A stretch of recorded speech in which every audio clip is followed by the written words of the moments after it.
Ya. Entonces, estábamos nosotros en racionalización del denominador. O sea, en el fondo este es un método a partir del cual uno elimina las raíces que aparecen en el denominador. ¿Ok? O sea, la idea es dejar escrita la misma expresión, no cambiarla. O sea, aquí no se puede, ojo con esto, no es que uno tome esta expresión y la eleve al cuadrado. Ustedes no pueden interferir con una expresión. Cuando ustedes, esto es una observación importante, así como de tipo general, que a veces ha pasado hasta en las mejores familias, que a veces uno, si uno tiene, por ejemplo, triángulo igual a cuadrado, uno podría sumarle un término, multiplicarle un término, o elevar al cuadrado toda la expresión, o elevar al cubo toda la expresión. Cuando uno tiene una igualdad, o sea, cuando uno parte de que algo es igual a otra cosa, ¿ya? Pero, por ejemplo, si uno dice triángulo igual a qué, me dice, bueno, triángulo igual a pelotita. Ya, perfecto. ¿Pelotita igual a qué? Y uno va y para pasar de aquí a acá se le ocurre acá mismo elevar al cuadrado. Uno no puede hacer eso. Esto no se puede hacer. ¿Por qué no se puede hacer? Porque estamos hablando de una igualdad. Es como, por ejemplo, yo les preguntara a ustedes, a ver, ¿cuántas tazas de café tienen en el espacio donde están trabajando, en su entorno? ¿Cuántas tazas con café tienen? Ya, lo más probable es que sea una, si que están tomando café, a lo mejor es una tacita de té, no sé, ya, una taza de café. Pero alguien llega y la eleva al cuadrado, por ejemplo, si tiene, supongan que tengan 3 tazas de café, 3 tazas de café. Y esto es igual a 3 tazas de café. Pero no pueden llegar y elevarla al cuadrado porque serían 9 tazas de café. ¿Me entienden? O sea, lo que ustedes tienen no pueden llegar y elevarlo al cuadrado.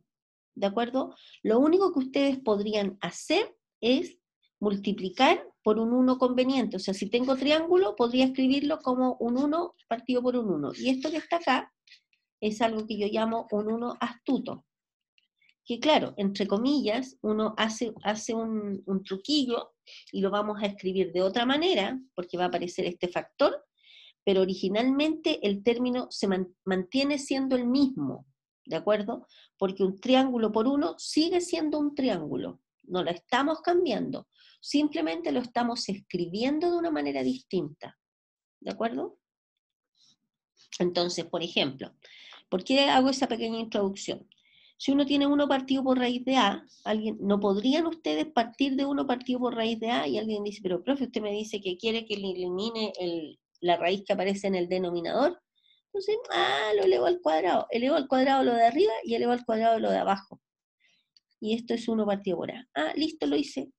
Esto, estimados, está malo. Ustedes no pueden cambiar la expresión. La operación de elevar al cuadrado arriba y elevar al cuadrado cuadrado no es multiplicar por un 1 astuto. Aquí ustedes tienen que poner un 1 astuto, un 1 conveniente. Y ahí se mantiene 1 partido por raíz de A. Pero a lo mejor se mantiene escrito de otra manera, amplificado. Por ejemplo, si hubiésemos puesto aquí 7 partido por 7, sería 7 partido por 7 raíz de A. Esto que está acá, ¿es igual que esto? Por supuesto, es exactamente lo mismo, escrito de otra manera. ¿De acuerdo? Por lo tanto, ustedes, ojo con lo que hagan cuando están trabajando con un elemento y van arrastrando, y van viendo, esto es igual a esto otro, esto es igual. Fíjense, 1 partido por raíz de A es 1 partido por raíz de A por un 1. ¿Qué 1? Un 1 astuto. ¿Qué 1 astuto? En este caso, es multiplicar arriba y abajo en el fondo por raíz de A partido por raíz de A. Esto es un 1, y el número 1 multiplicado por algo no cambia la expresión. Por eso sí pueden hacer esto, y no podrían hacer esto. ¿De acuerdo? Entonces, esto va a ser igual a 1 por raíz de A partido por raíz de A por raíz de A, y esto es raíz de A partido por A, ¿no es cierto? Porque raíz de A por raíz de A nos queda el A, ¿ok? Entonces, fíjense que obviamente el A es un número positivo porque de lo contrario esta raíz no estaría definida dentro de los reales, ¿ya? Bien, y ahora observamos que lo que nos quedó acá es un número que no tiene un radical en el denominador. Y ese es el objetivo de la racionalización de los denominadores, que no queden raíces acá abajo, ¿ya?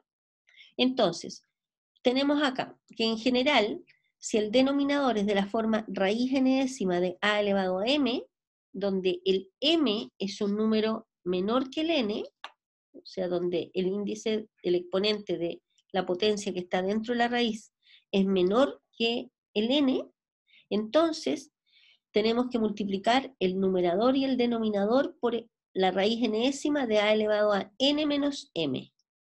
¿De acuerdo? Ese es como un, a ver, como un, ¿cómo se dice? Así como un tip. O sea, por ejemplo, si uno tiene, por ejemplo, algo de la forma 1 partido por, fíjense que el m tiene que ser menor que el n, o sea, por ejemplo, raíz cúbica, y aquí tenemos un x al cuadrado. Aquí el m, que es el exponente del denominador, cumple que es menor que 3. ¿Sí? Estoy mostrando un ejemplo de cómo aplicar esta generalización. Entonces uno dice, bueno, pero ¿por qué cosa tendré que multiplicar en el numerador y en el denominador de forma tal de eliminar esta raíz de acá abajo? Entonces, lo que dice es, multiplica, ahí está, por la raíz enésima, o sea, mantenemos la raíz cúbica, fíjense, de a, en este caso que nuestro es x, elevado a n menos m. ¿Qué es el n menos m? N menos m, en nuestro caso, sería 3 menos 2, ¿cierto? Que obviamente es un número mayor que 0, o sea, elevado a 1. ¿Se fijan? Nos queda 1. Es el que ponemos acá. Entonces nos queda la raíz cúbica.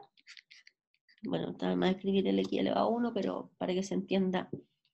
Y esto nos va a quedar, multiplicamos, nos queda raíz cúbica de x partido por raíz cúbica de x al cuadrado por la raíz cúbica de x elevado a 1, ¿cierto? Y esto es lo mismo que la raíz cúbica de x por la raíz cúbica de x al cuadrado por x, que nos queda x al cubo. Y esto va a ser la raíz cúbica de x partido por x, ¿no es cierto? Ahí sí podemos eliminar automáticamente porque es una raíz de índice impar. Y este término que está acá es una expresión que no tiene raíces radicales en el denominador. ¿De acuerdo? Entonces, esto es el factor por el cual tienen que, la estructura del factor, cuando estén en esta situación por la cual tienen que multiplicar. ¿Ya? ¿Ok? Entonces, nos va a quedar raíz de a elevado a n menos m. ¿Ok? Bien. Ok, entonces, vamos a seguir. Entonces, por ejemplo, bueno, ahí hay un ejemplo sencillito. Bueno, miren, aquí está el mismo ejemplo que les di acá arriba. Y aquí vamos a ver el ejemplo C, por ejemplo. Por ejemplo. Entonces, en el C vamos a tener la raíz séptima de 1 partido por a cuadrado. Esto es lo mismo que la raíz séptima de 1 partido por la raíz séptima de a cuadrado, ¿cierto? ¿Sí? Y esto es igual a 1 partido por raíz séptima de a cuadrado. ¿Se fijan? El m en este caso vale 2 y el n vale 7. Entonces, tenemos que multiplicar, arriba y abajo, mantenemos la misma raíz séptima por un 1 conveniente. Y es el argumento elevado a n menos m, adentro, dentro de la raíz. Entonces nos va a quedar en este caso a elevado a n menos m, o sea, sería por a elevado a 5.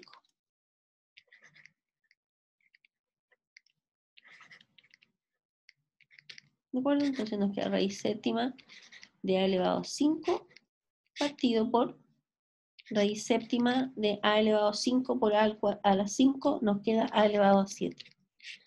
Como esto nos queda raíz de 7 por a elevado a 5 partido por a. ¿Y hemos eliminado la raíz del denominador? Sí.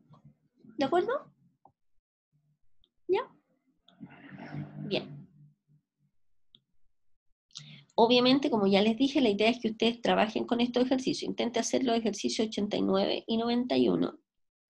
89, se los voy a mostrar solamente porque acuérdense que ustedes tienen que hacer todas las sugerencias, son por algo, por lo tanto la idea es que ustedes le hinquen el diente a todos los ejercicios que aparecen en el Steward, ¿ok? Ejercicio 89, estos que están acá, y 90, parece, estos que están acá, ¿de acuerdo? ¿Ya? Pero la idea es que ojalá puedan hacer todos los ejercicios que aparecen en el libro. Y esto, estimados, sería, porque aquí vienen las expresiones algebraicas, que esas no van a entrar en la prueba. Y entonces ahora vamos a, ¿alguna pregunta? Ya, entonces, vamos a ver algunas propiedades, por ejemplo, del número entero, bueno, recordando cuáles son los conjuntos, cuál es la definición de ser divisible en Z. Por ejemplo, acordémonos que cuando hablamos de la operación A más B, definimos la operación suma y la operación producto, y habíamos definido que, por ejemplo, cuál es la idea de, vamos a hacer algunas apreciaciones acá. Por ejemplo, si uno tiene la operación suma, la operación resta es por definición, cuando hago 3 líneas, es que por definición es equivalente a tomar el elemento A y sumarle el inverso aditivo de B. ¿De acuerdo? A eso nos referimos con esta A menos B que aparece ahí. ¿De acuerdo? Es A más el inverso aditivo de B. Y el producto claramente cumple que A por B es igual a B por A, por ejemplo, recordando que en el producto son conmutativos, en la suma también son conmutativos. ¿De acuerdo? Entonces, claramente en la resta, que lo acabamos de definir de esta manera, A menos B no es lo mismo que B menos A, por lo tanto, en la resta no hay conmutatividad, porque B menos A es otra cosa, ¿cierto? B menos A es lo mismo que tengamos B más el inverso aditivo de menos A, y claramente estas dos cosas son distintas, ¿ok? Entonces, y también tenemos la definición en función de, se define, fíjense que A menos B, la diferencia, se define en función de la operación suma, y la división también se define en función, pero de la operación multiplicación, porque esto es lo mismo que tengamos A por el inverso, A multiplicado, A dividido por B, es A multiplicado por el inverso multiplicativo de B. ¿De acuerdo? Entonces, la división y la diferencia se definen una en función de la suma y la otra en función de la multiplicación, donde en A dividido por B es lo mismo que tengamos el primer elemento multiplicado por el inverso multiplicativo de B, obviamente considerando el B distinto de 0, porque si no esto no pertenecería a los números reales. ¿De acuerdo? Ya. Bien. Entonces, por ejemplo, si tenemos 9 cuartos, es lo mismo que 8 más 1 partido por 4, que es lo mismo que 2 más un cuarto. Esta es la parte entera, y esto es lo que llamaríamos un cierto resto. Este resto, que es un cuarto, no pertenece a los números enteros, claramente. ¿De acuerdo? Entonces nosotros podemos descomponer un número fraccionario, un número racional, como una parte real, más otra parte que es un número racional. ¿Ya? Bien. Estas son como observaciones como para reflexionar, ¿ok? Para hacer análisis, para pensar, a ver de qué estamos trabajando y que no sea una cosa tan monótona. Ahora vamos a ver, por ejemplo, el concepto de divisibilidad en Z. Vamos a recordar el concepto que nosotros estas cosas ya las hemos visto, ya las vimos en clase. Bueno, primero, a modo de sugerencia, revisar y complementar con lo descrito en la visibilidad en el aporte número 2, que es otro apunte que ya les había entregado. Entonces recordemos que si tenemos A y B en Z, los números enteros con B distinto de 0, vamos a decir que A es divisible por B. Si solo si A es igual a B veces un entero, es decir, si A, o sea, vamos a poner A es divisible por B, si es que A va a ser igual a B por un cierto número entero. Tiene que ser un número entero. Ya. Entonces, vamos a decir que A es divisible por B, que es lo mismo que decir que A es múltiplo de B, o decir que B es un factor de A, o decir que B es un divisor de A, o que B divide a A.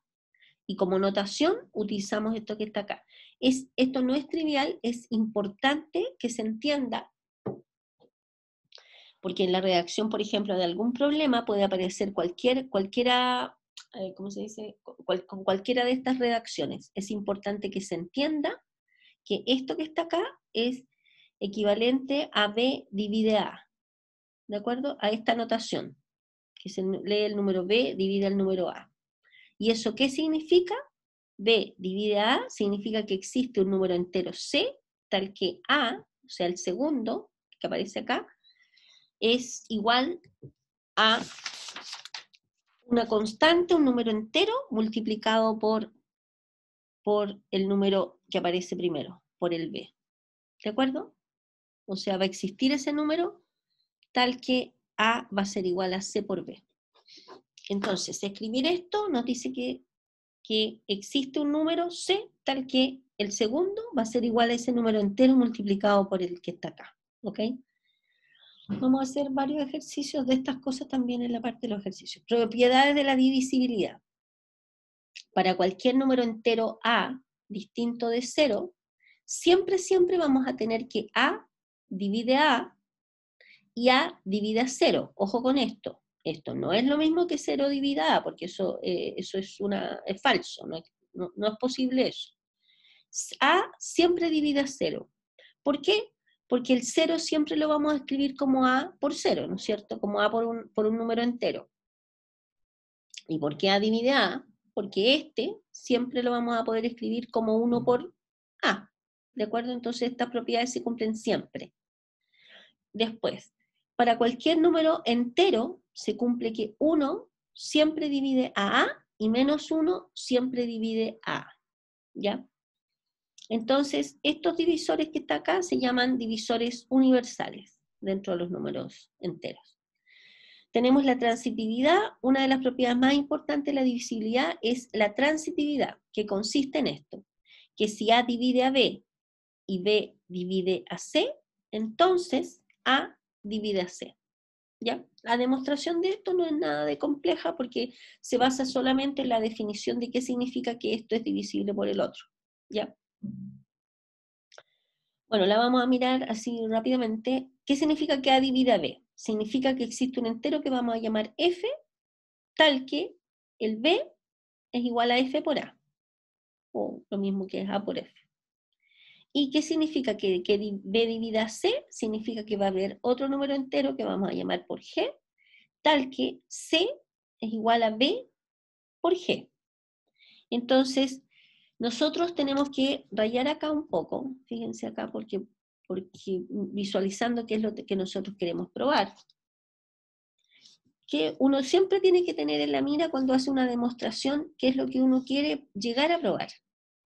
Entonces, acá lo que acabamos de escribir es la información que tenemos, como una especie de hipótesis, esto ya se sabe, donde el F y el G son números enteros. Entonces, ¿qué es lo que nosotros queremos llegar a probar? Esto que está acá. ¿Qué significa probar esto? Entonces uno aparte dice, bueno, ¿qué significa esto? Significa que existe un número que vamos a llamar n, en los números enteros, tal que el C va a ser igual a n multiplicado por A. Cuando uno quiere probar algo donde aparece la existencia, basta con que uno exhiba y diga, este es. Ahí lo tienen. Este sirve porque este cumple con ese que yo le estoy mostrando, cumple con esta condición. ¿De acuerdo? Cuando hablamos de existencia, basta que uno exhiba un elemento que sirve para todo A que divida B y B que divida C, por supuesto. ¿Ya? Entonces uno dice, bueno, entonces veamos. Andamos buscando. Entonces uno dice, bueno, ¿qué cosa es C? Nosotros sabemos que C, vamos a partir de acá, C, para poder identificar este N. ¿C qué cosa es? Es B por G, ¿cierto? Por hipótesis. Por la hipótesis 2. Pero esto ¿qué es igual? ¿Qué cosa es B? B es A por F, ¿cierto? A por F por G. Y esto que está acá, por la conmutatividad del producto, sabemos que es lo mismo que F por G por A.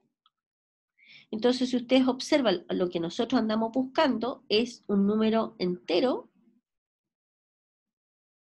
que multiplicado por A nos dé C. Y este que está acá, dado que F es un número entero y G es un número entero, por la clausura de la multiplicación, que sabemos que si tomamos un número entero y lo multiplicamos con otro número entero, el resultado nos da un número entero, este que está acá es un número entero y por lo tanto es el n que andamos buscando. Por lo tanto, basta considerar n igual a f por g. ¿Que existe? Por supuesto que existe, porque el f existe, lo tenemos acá, y el g existe, lo tenemos acá, y son dos números enteros, por lo tanto su multiplicación es un número entero. ¿De acuerdo? Que es la explicación de lo que aparece acá. ¿Alguna pregunta, estimados?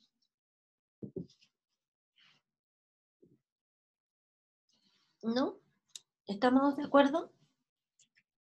¿Sí? Ya, sigamos. Ya, bien. Entonces, otra propiedad interesante y su demostración, bueno, si A divide a B y A divide a C, se cumple que A divide a B más C, y que también se cumple que A divide a B menos C al cuadrado. Bueno, acá yo le pondría unos paréntesis, que se nos fueron, porque así, tal como está escrito, pareciera que A divide a B nomás, pero a ver, acá, déjenme rayar. Aquí agréguenle ustedes o pongan una estrella. Bueno, ahí cuando vean el video. ¿De acuerdo? Perdón, me rayé el ladito.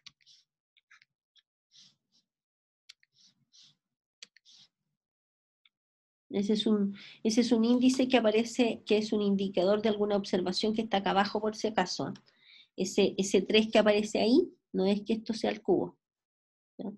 Bórrenlo, digamos, por decirlo de alguna manera. Seguramente, ¿de acuerdo? O sea, en el fondo, si A divide a B y A divide a C, vamos a tener que A divide a B más C y A divide a B menos C. Eso es lo que dice la propiedad. ¿De acuerdo? ¿Ya? ¿Ya? Ojo que es A divide a todo esto, B más C, y A divide a B menos C. Bueno, y aquí está el desarrollo de esa demostración. Yo los invito a que ustedes después la revisen, porque obedece más o menos al mismo estilo, y por ejemplo, cuando lo importante es que ustedes, vuelvo a repetir, siempre tengan claro qué es lo que quieren probar, y lo tengan por ahí guardado. A ver, ¿qué quiero probar? Por ejemplo, cuando ustedes estudien esta parte de la demostración, que A divide a B menos C, B más C, perdón, que es equivalente con esta otra, ustedes dicen, a ver, ¿qué quiero llegar a probar? Quiero llegar a que existe un número en Z, tal que B más C es lo mismo que N multiplicado por A. Eso es lo que queremos. Ah, de nuevo, la existencia. Listo, y como lo habíamos en el ejemplo anterior, sabemos que partimos trabajando de acá, partimos de B más C, y llegamos mediante paso usando las hipótesis correspondientes que aparecen en el desarrollo, y llegan a una expresión que es un número multiplicado por A. Y este numerito que está acá es el N, que andan buscando. Y una vez que lo tengan, han probado que efectivamente B más C, perdón, han probado que efectivamente A divide a B más C. ¿De acuerdo? Así que los invito a hacerlo, a que revisen el desarrollo, y si hay alguna duda, ojalá puedan estudiar hoy día de forma tal de que las puedan plantear el día de mañana. ¿Ya? Bien. Entonces, considerar ambas situaciones. Resumen de las reglas de la divisibilidad. Ojo por esto es importante, ustedes las tienen que tener todas súper claras, porque de repente, por ejemplo, se les va a preguntar, demuestre, no sé, o sea, justifique por qué tal número es divisible, estoy inventando, por 3. Entonces ustedes tienen que decir, ¿por qué? Bla, bla, bla, bla. ¿Por qué? Porque tomo los dígitos y la suma me da múltiplo de 3.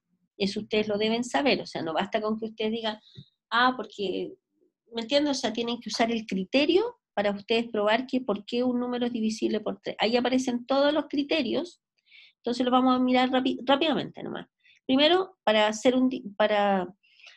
un número va a ser divisible por 2 cuando el último dígito es un número par, o sea, es 0, 2, 4, 6 o 8, y va a ser divisible por 3 cuando la suma de todos los dígitos sea múltiplo de 3. O sea, tomamos los dígitos del número, los sumamos y si nos da un múltiplo de 3, significa que es divisible por 3. De lo contrario, no es divisible por 3. ¿Ya? Es divisible por 4, ahí yo, bueno, en particular, específicamente cuando es divisible por 2 veces. ¿Ya? Pero revisen lo que aparece en el aporte número 2. Es divisible por 5 cuando el último dígito es 0 y 5, cuando es divisible por 6, cuando es divisible por 7, divisible por 8, etc. Vamos a practicar estas cosas, vamos a hacer algunos ejercicios de divisibilidad, como les digo, en la clase de ejercicio. ¿Ok? Ya. Y bueno, y aquí hay una sugerencia que les pido seriamente que la consideren.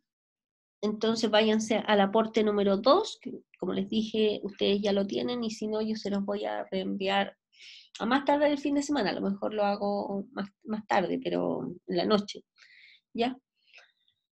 Y echen un vistazo. Vamos a recordar lo que son los números primos y los números compuestos. Y vamos a usar, hay varias definiciones de números primos, ubicada en Math Wolfram, ¿ya? Entonces vamos a usar la siguiente definición. Un número primo es un entero positivo P mayor que 1, cuyos únicos divisores positivos son el 1 y el mismo P. De acuerdo a lo anterior, un número primo no puede ser factorizado, obviamente. El primer número primo es el número 2. Entonces, si uno empieza a ver la lista de los números primos, puede estar infinitamente buscando, siempre aparecen, ¿ya? Bueno, el 2, el 3, el 5, el 7, etc. Entonces vamos a recordarla. Un número va a ser primo cuando para todos los enteros positivos R y S ocurre que o R vale 1, o S es igual a P, o R es igual a P y S es igual a 1. A ver, lo que estamos diciendo es lo siguiente.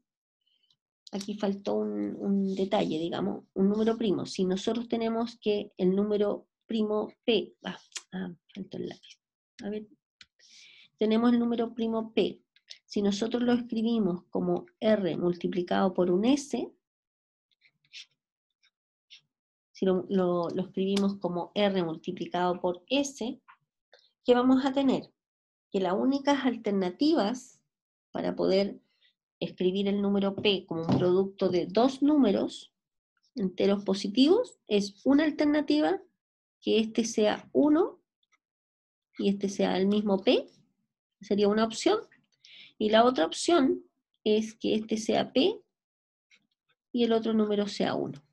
¿De acuerdo? Y no hay otra alternativa, o sea, es imposible factorizar o escribir como producto de dos números enteros positivos este número P, salvo estas excepciones. Ya, faltó acá ese P igual a R por S.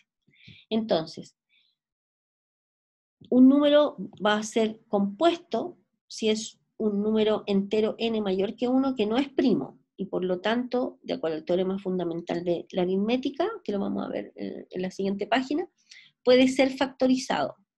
Entonces, por ejemplo, el 51 es un número compuesto porque se puede escribir como 1 por 3 por 17.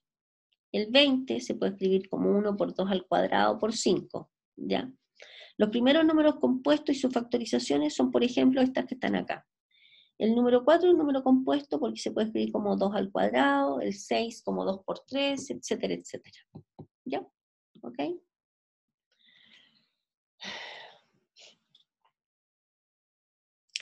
Entonces, n es un número compuesto que solo si para todos los enteros positivos RS tales que el número n se puede descomponer como R por S, vamos a tener que el R va a estar entre 1 y n, y el S también está entre 1 y n. O sea, en el fondo estamos en el caso de esta situación de acá, que se puede descomponer el producto de dos números, ¿ya? Teorema: existen infinitos números primos, ¿ya? No, esto que está acá no tiene mucha trascendencia, es como culturas generales. Cualquier número entero se va a poder escribir como producto de potencias de números primos. Esto es importante, ¿ya? O sea, cualquier número que uno tenga siempre va a ser posible descomponerlo en producto de números primos, ¿ok? Entonces, por ejemplo, la descomposición prima, por ejemplo, del 120 sería 2 por 60, ¿cierto? Que es lo mismo que 2 por 2. Perdón, déjenme reanudar la grabación. Ya. Entonces estamos hablando del árbol de los factores, como para poder iluminarlo respecto de cómo descomponemos un número cualquiera, perdón, en factores que son potencias de números primos, ¿ya? Entonces, por ejemplo, el 60 es 6 por 15. El 6 se puede escribir en 2 por 3, ¿no es cierto? 2 por 3. ¿Sí? Ese es un 3. Y el 15 es 3 por 5, ¿cierto? Entonces, al final el 60 va a ser igual a 2 elevado a ¿cuánto? ¿Cuántas veces aparece acá? Una sola vez. Por 3 elevado a ¿cuánto? 3 al cuadrado por 5 elevado a 1. Y ahí está escrito el 60 como producto de potencias de números primos. O alguien podría decir, profe, pero a mí se me ocurre el 60 descomponerlo en 6 por 10. Sí, no hay problema. El 6 es 2 por 3 y el 10 es 2 por 5. Entonces, de la misma manera, vamos a tener... ojo con esto. Fíjense ustedes que el 6 es 2 por 3 y el 10 es 2 por 5. Entonces, diríamos que el 60 lo podemos descomponer como 2 al cuadrado por 3 por 5. ¿De acuerdo? ¿Sí? ¿Sí o no? Pregunta. Obviamente, son dos descomposiciones distintas, pero que obedecen a lo mismo, ¿no es cierto? Escribir un número como un producto de potencias de números primos. ¿De acuerdo? ¿Ya? Ya. Máximo, máximo divisor común, este es el MCDA, que por alguna razón, el MCD o el MDC con el que vamos a trabajar en este apunte es el máximo común divisor, ¿de acuerdo? En unos casos hay una traducción en inglés y el otro está usado en español, pero es lo mismo. O sea, desde la perspectiva de concepto, máximo divisor común es lo mismo que máximo común divisor. ¿Ok? Para que no se me vayan a confundir. Porque yo uso, mi costumbre es usar MCD y no MDC, pero es exactamente lo mismo. ¿Ya? Entonces aquí, de aquí en adelante, vamos a ver cómo encontrar el máximo común divisor, ¿ya? Usando el algoritmo de Euclides. Entonces, el máximo común divisor entre dos números que se denotan MCD, yo voy a hablar de MCD, pero ¿me entiendes? Aquí está escrito MDC, pero es lo mismo. Máximo común divisor entre A y B es el entero D con las siguientes dos propiedades. Primero, D tiene que dividir a A y D tiene que dividir a B. O sea, el máximo común divisor entre A y B, denotado por D, tiene que ser un número que divide a los dos, divide a A y divide a B. Y para cualquier entero C, si es que C es un divisor común de A y B, entonces C tiene que ser un número que tiene que ser menor o igual que D. ¿De acuerdo? O sea, lo que estamos diciendo acá es lo siguiente. Déjenme hablar con un numerito. Si nosotros tenemos acá, voy a escribir lo mismo que está escrito acá, pero lo que pasa es que cuando lo escribo al lado, como que a lo mejor me da la impresión de que se puede entender mejor.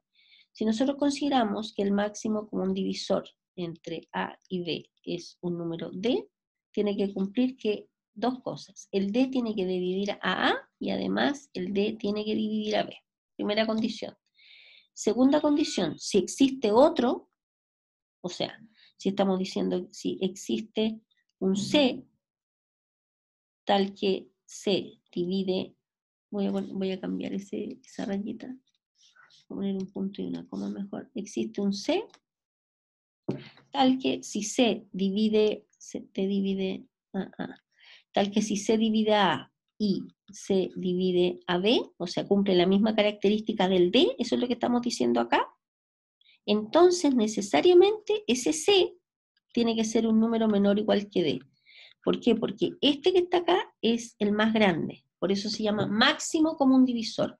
O sea, cualquier otro divisor de los dos números tiene que ser un número menor o igual que el máximo común divisor. A ver, asimilen esto.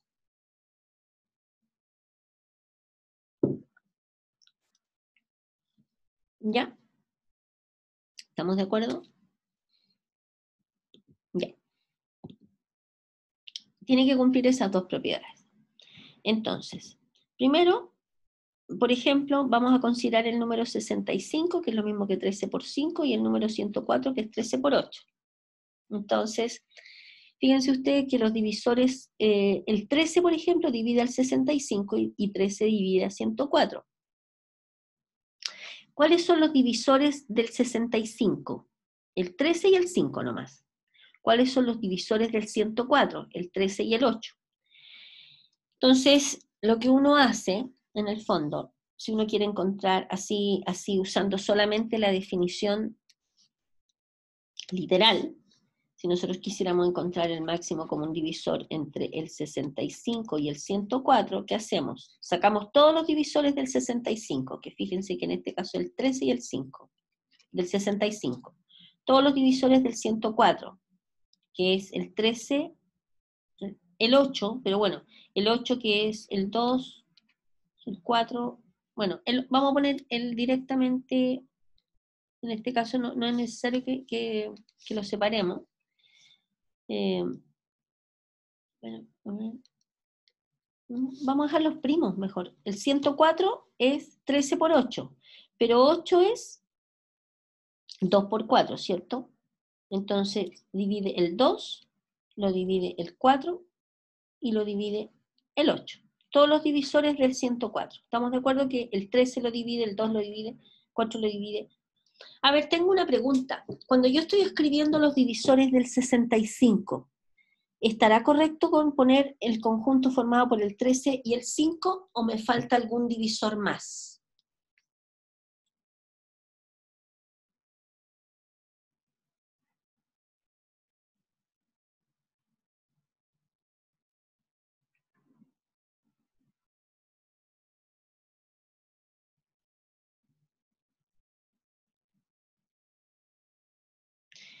¿Me entienden lo que estoy preguntando?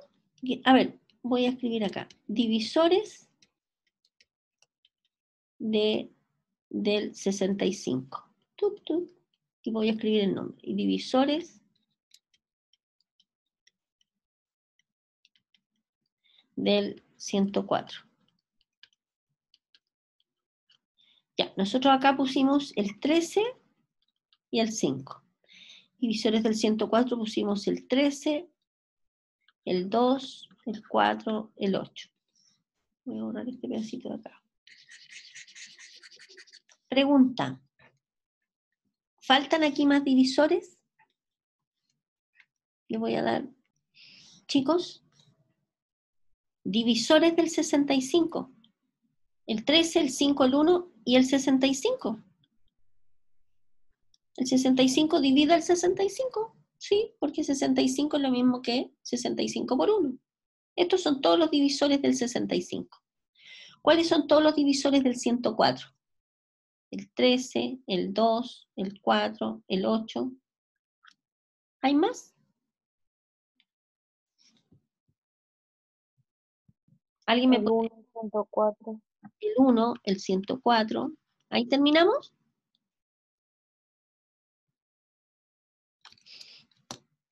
El 52.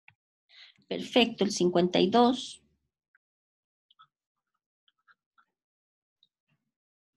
¿Hay más?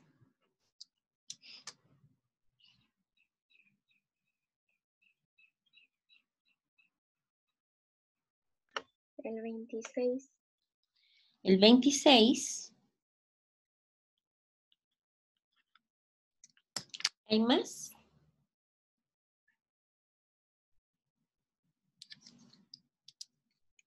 ¿No? Lo tenemos todos, ¿sí? ¿Sí o no?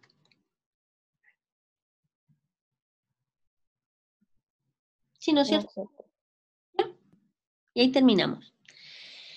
A ver, si nosotros tenemos todos los divisores del 65, los divisores del 104, para encontrar así, considerando de manera específica, uno tiene que sacar todos los divisores en común que hay entre estos dos, ¿no es cierto? ¿Cuáles son los divisores en común? Está el 13, ¿cierto? Está el 1. ¿Hay más divisores en común? No, ¿no es cierto? ¿Cuál es el más grande? Ese. ¿Mm? El 13. El 13, ¿no es cierto? Mire, aquí está mal escrito, es 104.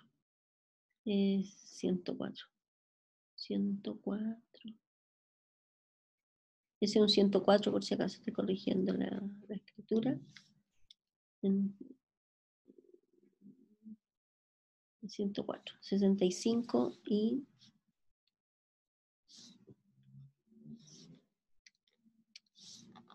104 es igual a 13.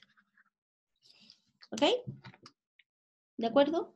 ¿Por qué? Porque es el más, es de los divisores comunes, o sea, de los que se repiten en ambos conjuntos de divisores, ¿de acuerdo? El más grande es el 13. ¿De acuerdo? ¿Ya? ¿Ok? Ese es en el ejemplo A. ¿Estamos de acuerdo? Si hay otro divisor común, que por ejemplo en este caso el C, sería como C igual a 1, cualquier otro divisor común tiene que ser menor o igual que el máximo común divisor, que en este caso es 13. Y efectivamente el 1, que es otro divisor común, es menor o igual que el más grande que los divisores comunes, que sería el 1 es menor o igual que el 13. ¿De acuerdo? ¿Ya? Bien. Revisen ustedes el segundo, la letra B, ¿ya? Entre el 100, y bueno, aquí hay otro ejemplo en la letra C. Ya. A ver, en el algoritmo de Euclides nos brinda una manera práctica para determinar el máximo común divisor de dos números enteros, ¿ya? Entonces, esto lo vamos a trabajar con más detalle mañana porque es más o menos larguito, ¿ya? Igual hoy día en la tarde, o sea, en la tarde, en la clase de ejercicio vamos a hacer algunos ejercicios, vamos a hacer ejercicios, vamos a trabajar con estos ejercicios igual, ¿de acuerdo? Yo no sé, lo que nos queda lo vamos a terminar mañana. Tengo una pregunta para ustedes. Bueno, y con esto terminaríamos, y el resto como más o menos largo, como me quedan solo 4 minutos, lo vamos a dejar para la clase de mañana, ¿ok? ¿Ya?